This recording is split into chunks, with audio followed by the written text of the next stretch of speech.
Ganama utuu manaa hin bahin kadhannaa kadhatamu maqaa Abbaa kan Ilmaa kan Hafuura Qulqulluu Waaqa tokkoon amiin. Haadha uumaa keenya kan taate yaa giiftii Maariyaam, eegumsi kee yeroo hundumaa akka nurraa addaan hin baaneefi bakka adeemnutti nu faana bu'ii. Bakka ani bulu hunduma bultoo kee haa ta'u. Yeroo ani dubbadhutti naaf dubbadhu, gara ani itti bobba'utti na faana bobba'i. Daandii adeemsa kootii wal qixxeessi, anaaf miidhagsi. Hammeenyaan kan na ilaalu yaada laphee diina kootii bittinneessi. Marii isaa isa hamaa faffacaasi, yaada sammuu isaa keessaa dhoksi. Arrabni isaa hidhiin isaa akka hin dubbanneef cufi. Gadda laphee ana garbicha keetii gaariitti anaaf jijjiiri. Gammachuudhaan na bohaarsi, eegumsa keetii anaaf jabeessi. Yaa giiftii Maariyaam, qorumsa fi dhiphina adda addaa narra geessisuuf kan qopheeffate guyyattii hir'uu sanaa kan ariifatu gargaarsa keetiin ana bira gahi. Anarraa fageessi malee calluma na jalaa hin jedhini, callistee nan ilaalini. Bakkan dhaabbadhu hunduma dhaabbadhu, dhiphina hamaa irraa na baraari. Dibata Hafuura Qulqulluu na dibi, ashaboo Waaqummaatiin dubbannaa koo anaaf mi'eessi. Hunduma biratti kan jaallatame na taasisi. Yaa durbee eebba ilma keetii ana irratti roobsi. Kan naa dheekkamu, kan naan mormu hundumaa afaan isaa luugami. Arraba isaa didaa taasisi, laagaa isaas cufi. Gurra isaas itti duuchi, humna isaa dadhabsiisi. Billaa Waaqummaa ilma keetiin morma isaa irraa kutii gatii. Ana irratti diriiree kan na sodaachisu, koochoo diina koo Daabiloosiin cabsi.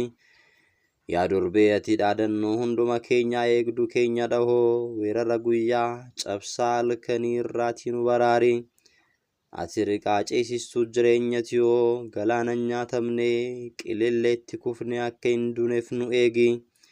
Yaa durbee hojii aangoo ajaa'ibaa hojjechuu kan danda'u mootiin addunyaa kanaas si dhahoo. Na balleessuu fi kan diinni murteessu ariifadhuuti qilillee keessa buusi. Na hordofee na oolchuudhaan na miidhuu fi kan qiyyeeffatu diina koo ariitiidhaanii ija isaa jaamsi, harka isaa naaffisi, miila isaas gabaabsi. Yaa giiftii koo Maariyaam, kadhannaa na cubbamaa garbicha keetii simadhuuti. Gufadhee akkan hin kufnee fi utubaa naa dhaabi. Cuba dhiifama ilma keetii narratti firfirsi. Galmee jireenya ilma keetii irratti maqaa koo naaf barreessi. Morma diina kootirraa si dhabamsiisi. Yaa giiftii koo Maariyaam, qulqullinaa fi kabaja keetiin lubbuu koo fi namummaa koo naaf qulqulleessi. Humna isaaniin kan na dhiiban haxxeewwan diinota kootii jalaa na baasi. Du'a dingataa jalaa lubbuu koo naaf dhoksi. Yaa giiftii koo Maariyaam, ati dhaadannoo addunyaa maraati yoo. Foon koo gubanii akka gagaa kan baqsanii, ibidda fedha foonii anarraa tasgabbeessi. Laphee koo kan waliin dha'u dambaliyo bomboleettii jabanaa kana humna kadhannaa keetiin narraa dhaamsi. Arraba nama jallaa kan dhiigan manca'ee jalaa na dhoksi. Yaa durbee kan natti dhufu, kan natti darbatamu dubbii hamaa hundumarraa koochoo Mikaa'elii fi Gabreeliin golboobii jalaa na dhoksi. Uumama namaa ta'e hunduma wajjin tokkummaa jaalalaa fi nagaa naaf buusi. Otoo hin du'in duraan dursi daandii gaabbii fi qalbii jijjiirrannaa irratti na tiksi. Bakkan naqu bakkan oolu hundumatti na eegi. Nagaadhaan mana kootti na galchi. Addunyaa kana irratti kan naan mormu, kan na jibbu lafarraa buqqisii dhabamsiisi. Ilma kee kadhadhuutii cubbuu koo naaf dhiisisi. Yaa giiftii Maariyaam, kabaja kee suuraa ulfina keetii dubbachuu kan danda'u eenyu? Waaqayyo si filateeroo. Yaa durbee ergamoonni si jaju, Suraafelis si galateeffatu. Waaqayyo isa samii fi lafa kana uumeefi iddoo bultii taatetti ta'u tajaajilli galataa jajannaa faaruun siif ni ta'a. Yaa giiftii koo Maariyaam uumama hunduma caala baay'ee kan kabajamtedha oo samiirrattis lafarrattis Waaqayyo fuula duratti kan akka keetii kabajame hin argamne bultoo waaqummaa kan taate yaa durbe ganamaa fi galgala isiin yeroo itti hin yaanne hin jiru qaroo yaada kootiinis yeroon itti isiin argine hin jiru. Yaa bultoo hafuura qulqulluu kan galateeffatamte dubbii durbummaa keetii arrabni dubbachuu danda'u kamii? Yaa obboleettii samii Tsiraayi Aariyaam waa'ee humna qulqullummaa keetii gurri dhaggeeffachuu danda'u kamii? Yaa durbee ati kabaja addunyaa maraati oo kabaja keetii fi olaantummaa kee galata akkamiin galateeffachuutu mala?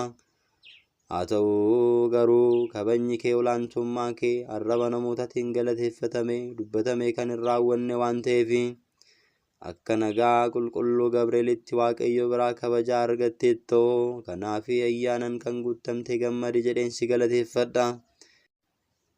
Yaa durbee kabajni kee fi olaantummaan kee kan raawwatame guutuu ta'uu isaatiin seexanootaa fi gantoota biratti sodaattamuun siif kenname. Ergamootaa fi qulqulloota biratti immoo jaalatamuun siif ni goonfame. Sillaasee biratti kabajamuun kasitti uffifamedha oo haxxummaan jallinaan kanan irratti ka'an diinota koo irratti suuraa kee sodaachisaa mul'iste.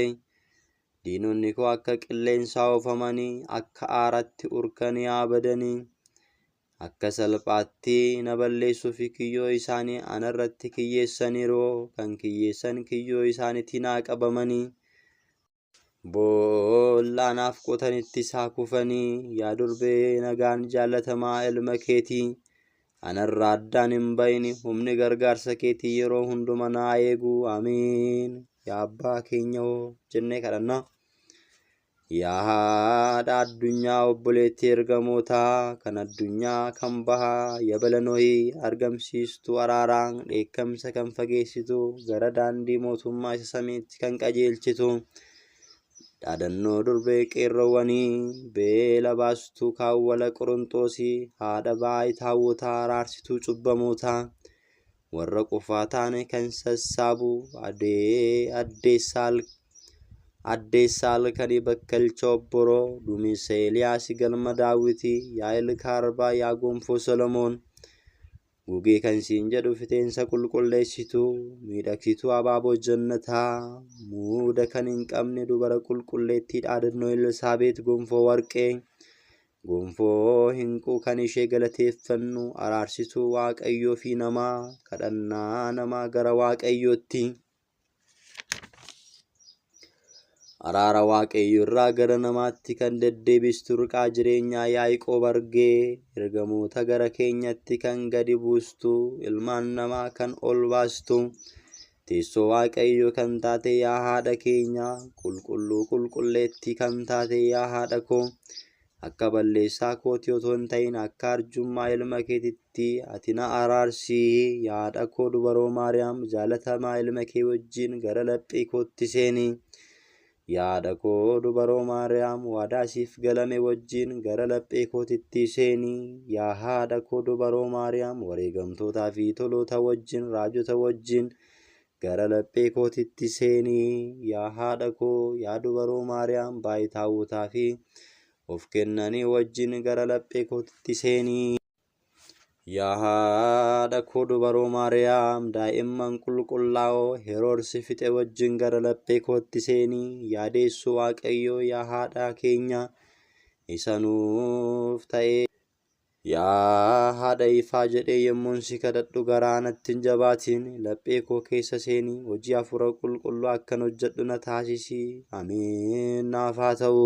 Yaa abbaa keenya hoo jechuudhaan iddoo kanattis ni kadhattu jechuudha.